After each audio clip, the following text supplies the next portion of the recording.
오늘은 인생이란 무엇인가 라는 제목을 가지고 말씀을 나누려고 합니다.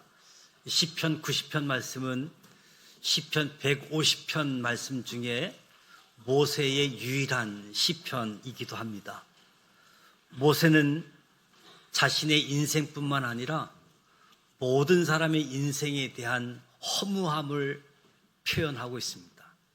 인생의 허무함에 대한 탄식도 있는 거지요.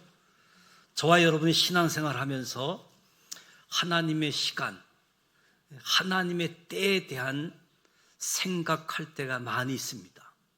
특히 한 해를 보내고 새해를 맞이할 때 우리 인생의 시간과 하나님의 시간, 하나님의 때에 더 깊이 생각하게 되어지는 거지요. 예수님께서 부활하신 후 승천하시기 직전에 제자들의 가장 큰 관심은 하나님의 때에 관한 것이었습니다. 주께서 이스라엘 나라를 회복하심이 이때이니까 때와 시기는 아버지께서 자기의 권한에 두셨으니 너희가 알 바 아니요 맡겨진 복음 전파의 사명을 충성스럽게 감당하라 말씀하십니다. 다니엘은 때와 계절을 바꾸시고 왕들을 폐하시고 왕들을 세우시며 세상에는 왕의 시간, 왕의 기한이 있지만 하나님께서 주권적으로 주장하신다. 다니엘이 고백하고 있지요. 시편 90편 말씀을 보게 되어지면 1절에서 2절은 하나님의 시간을 이야기합니다. 3절에서 12절에 인간의 시간에 대해서 생각하면서 우리 인생의 시간을 어떻게 보내야 하는지 말씀하고 있고, 우리 인생을 위해서 기도하라고 13절에서 17절에 교훈을 주고 있습니다. 1절, 2절 하나님의 시간, 대대에 영원부터 영원까지 하나님은 영원하신 분임을 말씀하고 있습니다. 영원하신 분이시다. 주는 우리의 거처가 되셨나이다. 주님은 우리 아파트 집이 아니라 야생동물이 기거하는 높은 바위산, 이스라엘에서 피난처는 주로 높은 산의 반석들을 이야기하지요. 시편에도 주는 나의 반석이라는 신앙 고백이 자주 표현되고 있습니다. 주님은 높은 산의 반석처럼 대대로 계시는 분, 영원하신 분, 세상의 모든 것이 다 변해도 변하지 아니하시는 하나님이심을 이야기합니다. 그런가 하면 3절에서 12절은 우리의 시간을 이야기합니다. 우리 인생의 시간을 두 가지 관점에서 말하고 있는데, 하나는 우리의 시간은 무상하다. 3절에서 6절에 우리 인생은 무상하다. 티끌로 돌아가는 사람, 마르는 꽃 같은 사람, 티끌로 돌아가는 사람으로 시작되어지고 마르는 꽃과 같은 사람으로 끝난다. 또 하나의 관점은 우리의 시간, 우리의 인생은 고통으로 가득 차 있다고 7절에서 12절에 소개합니다. 주의 노와 분노하심으로 시작하고 주의 노와 진노로 끝난다. 우리 인생이 주의 분노 가운데 지나간다는 거지요. 따라서 우리의 인생은 짧을 뿐만 아니라 주의 진노로 수고와 슬픔으로 가득 차 있다라고 말씀하고 있습니다. 모세의 생애는 아주 드라마틱한 삶을 살았지요. 모세의 삶은 대단한 성공적인 삶을 살았다라고 이야기할 수 있습니다. 태어나면서부터 죽어야지만 되는 남자아이로 태어났고 갈대 상자로 나일강에 띄어졌던 인생. 나일강에서 구출되고 40대까지 당대 최고의 제국이라고 할 수 있는 이집트 왕자로 살았습니다. 그 다음 40년은 신의 강야, 유목민 이드로의 사이로 살게 되어졌고 80세부터 120세까지는 이스라엘 백성의 출애굽을 이끄는 지도자로 살았지요. 그의 인생은 뿌듯하고 자부심이 있을 만한데 노후에 후회가 남는 탄식을 합니다. 인생의 허무함에 대해 애통해하는 모습을 보지요. 우리의 연수가 70이요 강건하면 80이라도 연수의 자랑은 수고와 슬픔뿐이다. 우리의 인생이 신속히 간다. 인생이 너무 허무하다. 저와 여러분도 죽음의 순간에 이르게 되어지면 아마 모세와 같은 고백을 할 수 있지 않겠는가? 인생은 무엇인가? 성경은 우리의 시간은 티끌의 시간이다. 티끌. 3절에 티끌로 돌아가게 하시고 너의 인생들은 돌아가라. 이 말씀은 창세기 3장 말씀을 떠오르게 하지요. 아담이 범죄했을 때 하나님께서 주신 말씀. 내가 흙으로 돌아갈 때까지 땀을 흘려야 너는 흙이니 흙으로 돌아갈 것이니라. 창세기 3장 말씀을 떠오르게 되어지면서 시편 90편에서는 흙보다도 더 미약한 존재로서 티끌로 돌아가라. 티끌로 돌아가라. 티끌은 흙이 완전히 부서진 것을 이야기하지요. 우리의 인생은 결국 티끌처럼 산산조각 부서질 것이다. 주님은 반석이시지만 우리는 티끌입니다. 대대의 반석이 되신 하나님과 대조적으로 우리는 티끌로 돌아가고 이 세상을 떠나야 할 존재. 우리가 잘난 체 하지만 사실 티끌과 같은 존재가 아닌가. 우리의 시간은 밤의 한 순간과 같을 뿐이다. 영원하신 주님의 관점에서 천년도 어제 같다. 천년도 주님의 시간에 비춰보면 순간이라고 하는 거지요. 무드셀라가 약 1000년을 살았잖아요. 무드셀라가 1000년의 시간을 살았지만 주님의 관점에서 보면 밤의 한 순간을 살다가 간 것이라는 거죠. 인간 존재의 본질이 무엇인가? 우리는 순간을 사는 존재다.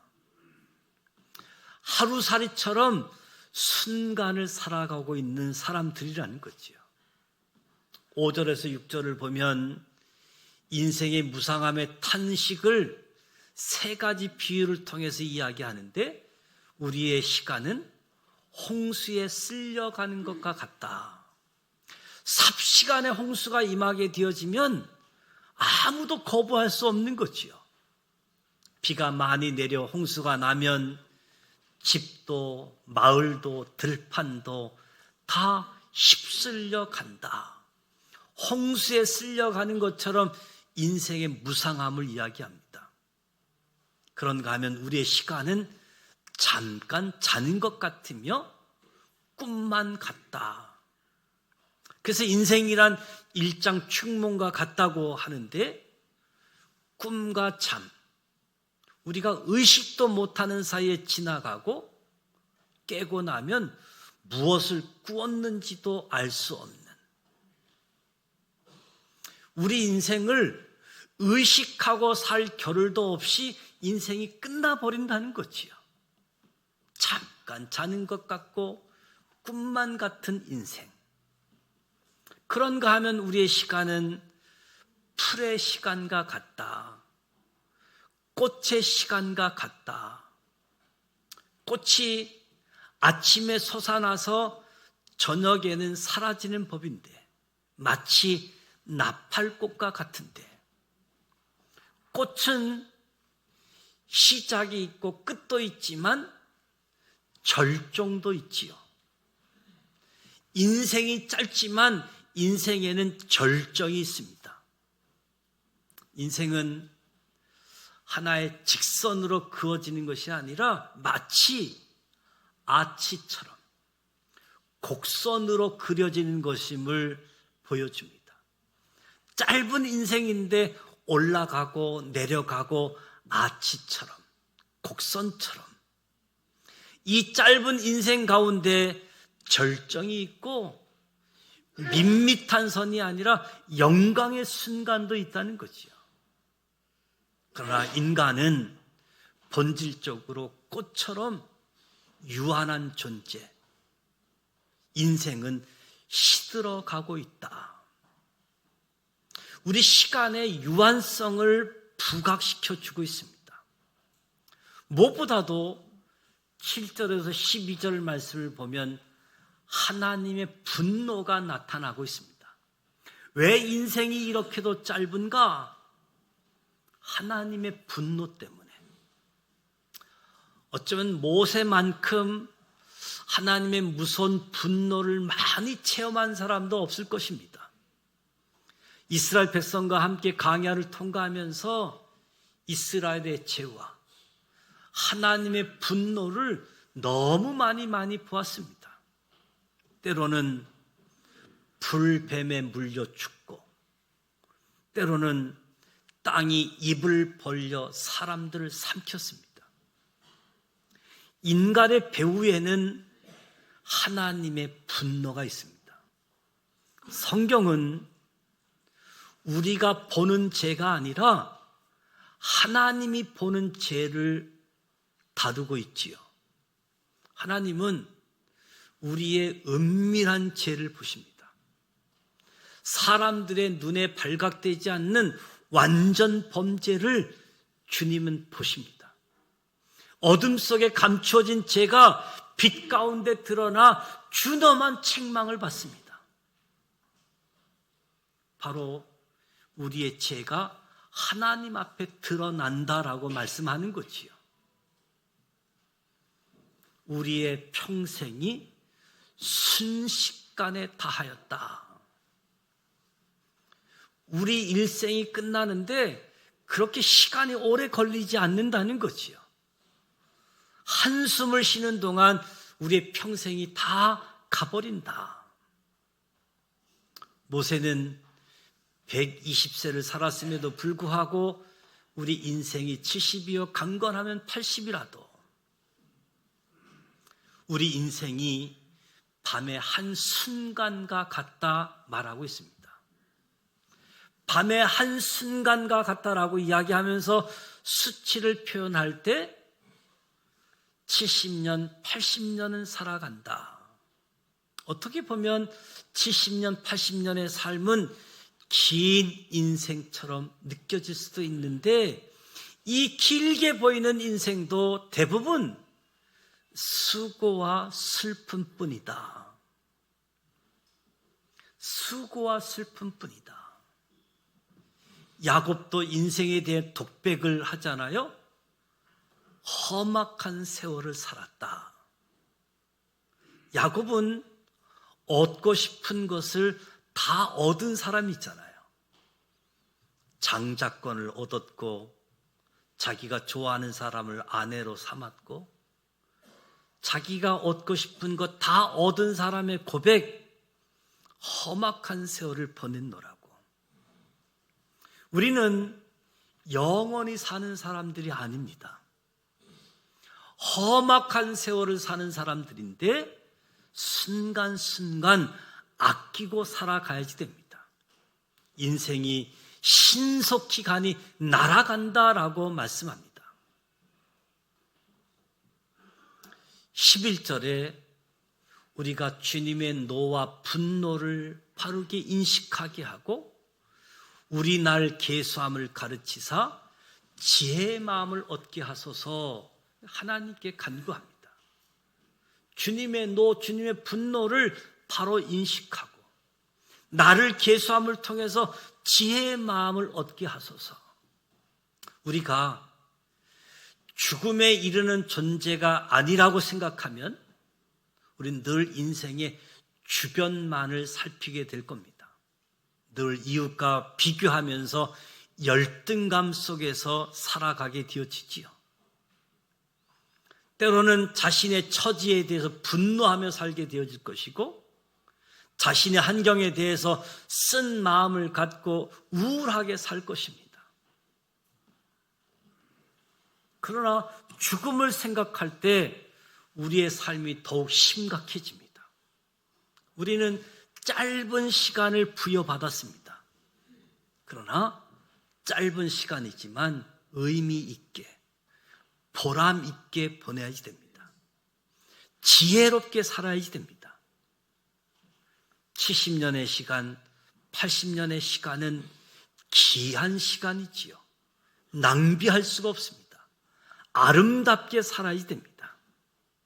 단지 인생의 무상 허물을 탄식하는 것이 아니라 영원의 관점에서 짧은 인생이라도 책임 있게 보람 있게 살라고 교훈해 주고 있습니다.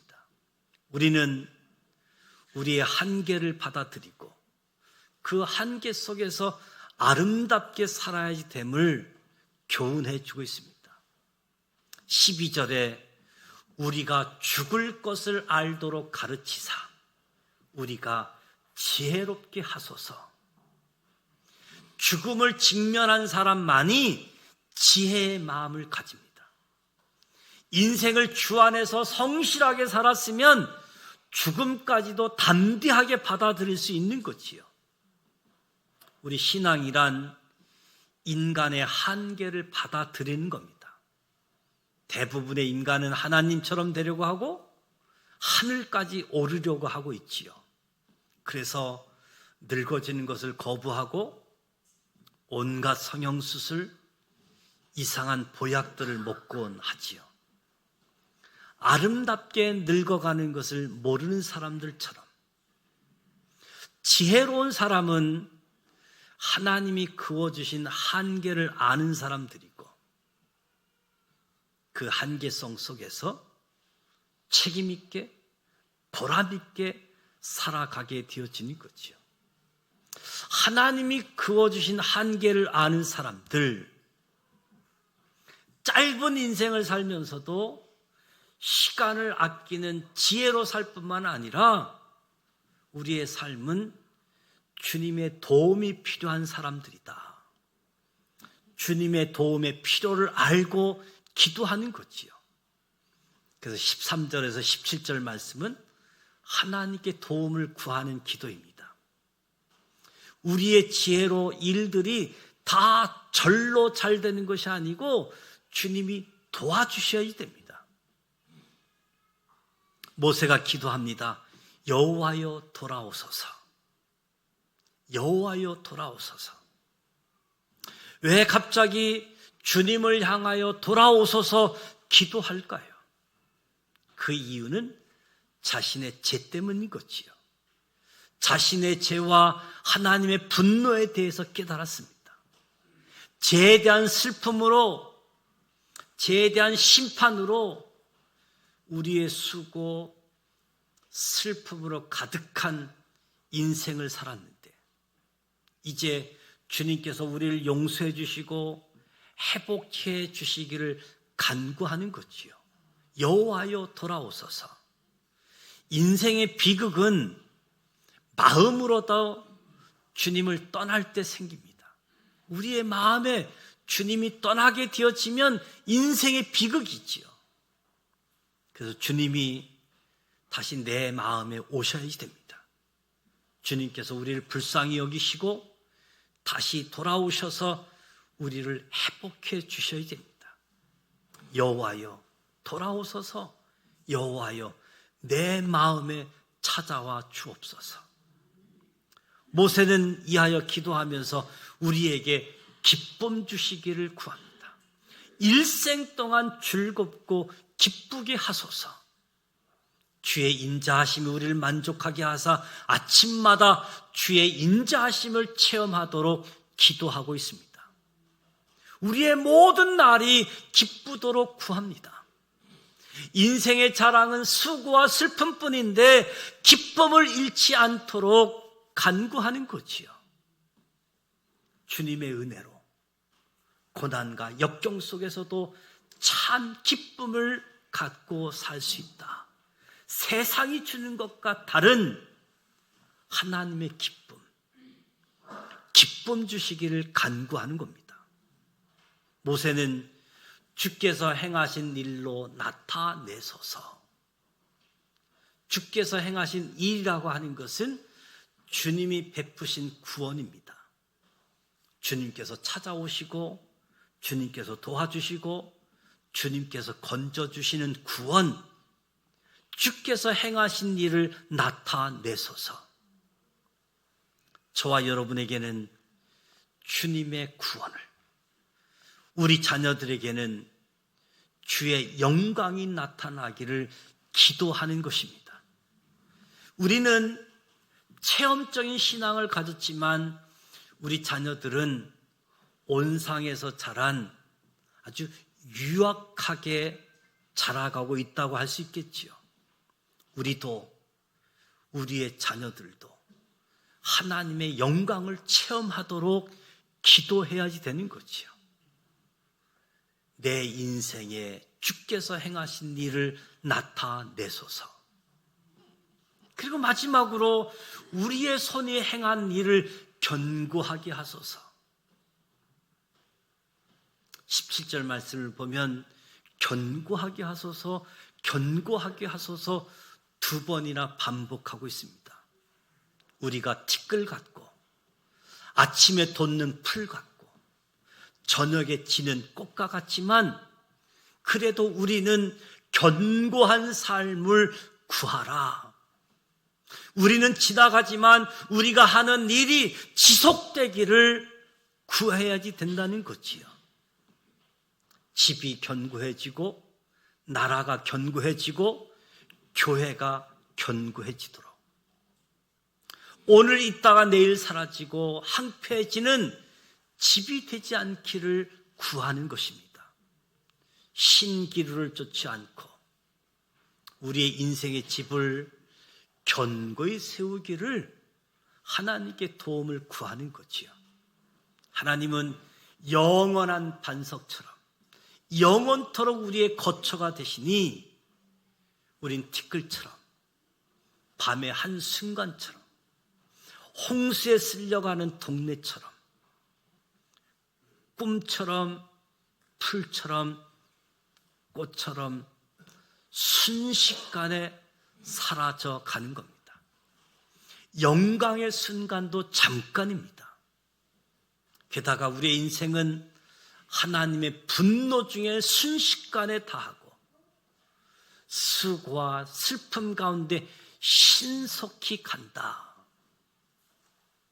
그러나 하나님의 시간, 우리의 시간을 알면 우리는 냉소하게, 허무하게 살 수 없습니다. 우리의 짧은 인생은 주님께서 주신 시간이기에 이 짧은 인생을 의미 있게, 충실하게, 진실하게, 간절하게, 견고하게 살아야 됩니다. 우리를 견고케 하소서. 한계가 있는 우리임을 알기에 주님이 지혜를 주셔야 됩니다. 주님이 은혜를 주셔야 됩니다. 그래서 저와 여러분 이것을 이해 기도할 수밖에 없습니다. 인생은 기도하는 인생입니다. 주님께서 우리에게 돌아오시고 주의 인자하심으로 우리를 만족케 하시고 우리를 기쁘게 하시며 주의 행사를 나타내시고, 하나님은 하나님이 하시는 일을 하고 우리는 우리에게 맡겨진 일을 행하면서 주의 손의 행사를 견고케 하여 주시기를 구하면서 살아가는 거지요. 2025년도 이제 세 번째 주일을 맞이했습니다.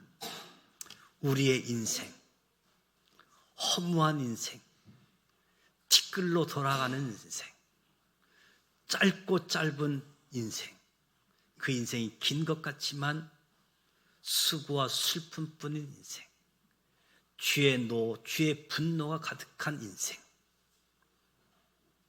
우리의 인생을 기억하면서 하나님께 도움을 구하는 지혜로운 사람, 은혜를 구하는 삶, 우리의 주어진 시간 만족하게, 기쁘게, 견고한 삶을 살아가며 이 견고한 인생이 다음 세대, 우리 자녀들에게 이어지고 이끌어갈 수 있도록 무엇보다도 우리의 시간을 계산하면서 영원하신 하나님과 한계점을 지닌 우리, 이 사실을 알고 하나님 앞에 기도하는 가운데 지혜와 하나님의 은혜로 살아가는 우리 모두가 되시기를 주님의 이름으로 축복합니다.